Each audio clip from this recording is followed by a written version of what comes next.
Mag-share pala ako sa country na isa na puntahan ko is Australia. Ang pinaka nagustuhan ko sa Australia talaga guys, yung nagpunta kami ng Sydney and then mayroon doon na Blue Mountain na tinatawag doon at nagpunta kami doon pa sa Three Sister.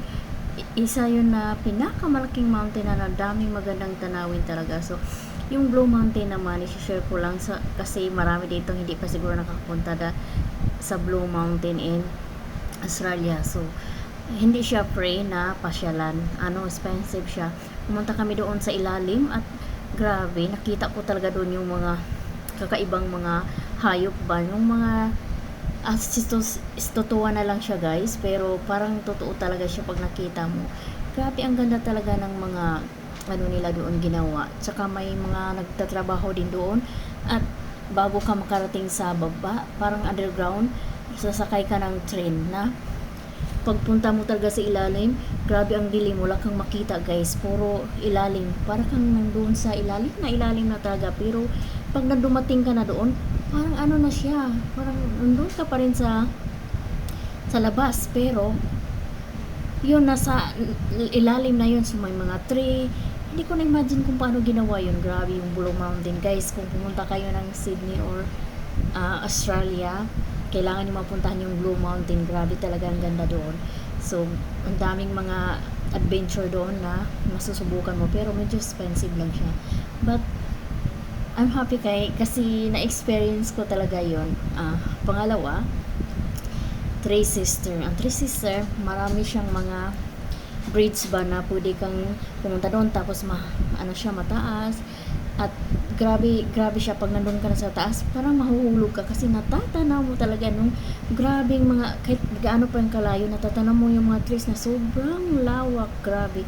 So yun ang sa lahat ng nagustuhan, lahat ng na-visit ko na bansa guys, Australia ang nagustuhan ko kasi nung nag-vacation ako doon, puro gala lang kasi kami. Kahit ano doon, mga zoo, pununtahan namin, mga snow, mga Mount Baller, nagpunta kami kahit malayo yun. Naku, grabe namin kalakwatsira talaga nung nandoon ako. So, yun rin ang nagustuhan ko kasi kaya nga tayo nagbakasyon, di ba? Para ma-imagine mo yung, makikita mo yung lahat na nang kita mo lang noon sa TV at makita mo talaga ng personal yun. So, noon hanggang imagination lang talaga ako kung makikita ko yung mga ganun na napakaganda. So, happy na talaga ako kasi na-experience ko yung mga ganun na hindi ko akalain na ma-experience ko guys. So, alam mo, kayo kung bibisit kayo na Australia, kaya sinishare ko to kasi maraming mga taga Philippines na hindi talaga nakakapunta pa doon at walang idea kung ano yung Australia. Ang Australia, grabe siya kalaking country. At yung city nila, parang lang din na yung mountain ba kasi guys, ang daming mga malalaking puno, pero ang ganda niyang linis talaga doon. Puro green, ang linis, ang sarap ng pakiramdam kasi matatanaw mo talaga yung kagandahan ng kalsada nila. Basta ang ganda, ang linis kasi malaki nga eh. So yun lang ang i-share ko. So sa mga taong nagpupunta na Australia, so puntahan niyo yung Blue Mountain na pasyalan doon, ang ganda. At saka Three Sister na mountain din.